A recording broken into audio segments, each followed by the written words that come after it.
Assalamualaikum warahmatullahi wabarakatuh. Perkenalkan, nama saya Farah Dalfanul Hanifa dari TI 4212. Di sini saya akan mempresentasikan hasil praktik yang saya lakukan mengenai Critical to Quality atau CTQ pada mata kuliah pengendalian dan penjaminan mutu.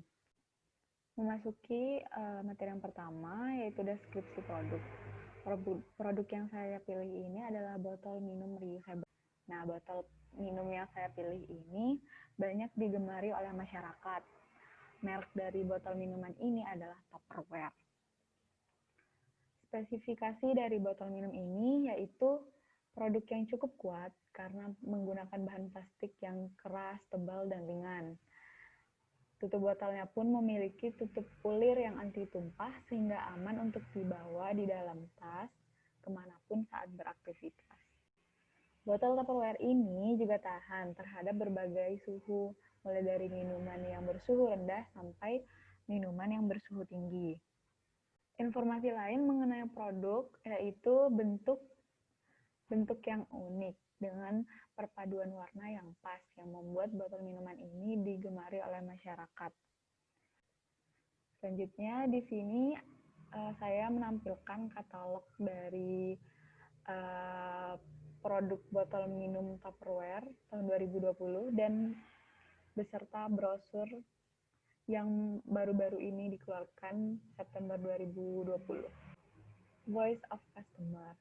Nah, untuk mendapatkan data Voice of Customer, saya mengumpulkan data menggunakan metode survei dan wawancara. Responden yang saya mintai tanggapan yaitu responden yang memiliki botol minum Tupperware sebanyak 10 orang. Yang ketiga, saya menyusun mulai dari identitasnya dan kebutuhan dari masing-masing responden terhadap produk. Lalu yang terakhir, saya merekapitulasi dan menentukan dimensi tiap VOC. Nah, di sini ada tabel berisi rekapitulasi dari VOC yang telah diberikan oleh responden dan juga dimensinya. Yang ketiga, identifikasi critical to quality atau CTQ dan critical to process atau CTP. Dimulai dari membuat critical to quality dan critical to process tree. Untuk yang pertama ini, saya membuat CTQ dan CTP tree mengenai VOC tentang produk botol minum yang kuat dan tidak mudah pecah. Selanjutnya ada produk menggunakan bahan yang aman, mudah disimpan dan dibawa, mudah dicuci, memiliki kapasitas yang cukup besar untuk menampung air, dan terakhir tidak mudah bau. Selanjutnya masuk ke analisisnya. Setelah kita membuat CTQ dan CTP3, kita lanjut ke bagian analisisnya. Tahap pertama yaitu identifikasi kebutuhan penting. Yang dimaksud identifikasi kebutuhan yang penting adalah identifikasi kebutuhan utama yang dimiliki produk. Tahap kedua, identifikasi event driver. Di sini kita melakukan identifikasi mengenai kualitas spesifik dari driver. Tahap ketiga, identifikasi critical to quality, yaitu mengenai kebutuhan apa saja yang diperlukan untuk memenuhi spesifikasi. Terakhir, tahap keempat, yaitu identifikasi critical to process, yaitu input atau parameter proses yang harus dilakukan untuk menghasilkan output yang diharapkan. Nah, hasil dari analisis CTQ dan CTP3 ini digunakan untuk menerjemahkan kebutuhan pelanggan dan menyesuaikan antara apa yang diinginkan pelanggan dengan yang menjadi spesifikasi atau karakteristik kunci untuk memenuhi keinginan pelanggan tersebut.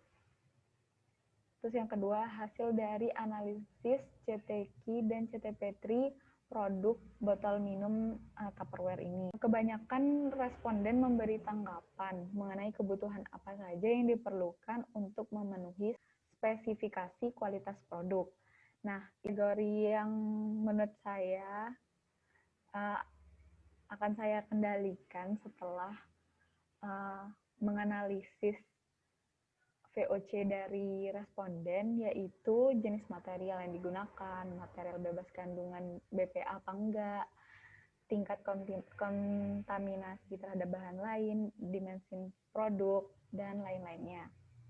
Nah, di sini dapat disimpulkan bahwa proses identifikasi dibutuhkan untuk mengidentifikasi CTQ. Hasil dari analisis CTQ dan CTP3 nantinya akan digunakan untuk menerjemahkan kebutuhan pelanggan dan menyesuaikan antara apa yang dibutuhkan pelanggan dengan apa yang menjadi spesifikasi atau karakteristik standar kunci untuk memenuhi keinginan pelanggan tersebut. Nah, untuk kesimpulan pada praktik kali ini yang didapati penulis, yaitu penulis mendapati kategori kualitas produk sebagai kategori yang akan dikendalikan, sehingga didapati botol minum yang ringan, kuat, aman, berkualitas tinggi, serta memiliki nilai lebih bagi konsumen. Baik, sekian presentasi yang bisa saya jelaskan. Mohon maaf apabila ada kekurangan. Selain itu, terima kasih juga untuk Ibu Nia Novita Sari selaku dosen pengampu mata kuliah pengendalian dan penjaminan mutu. Wassalamualaikum warahmatullahi wabarakatuh.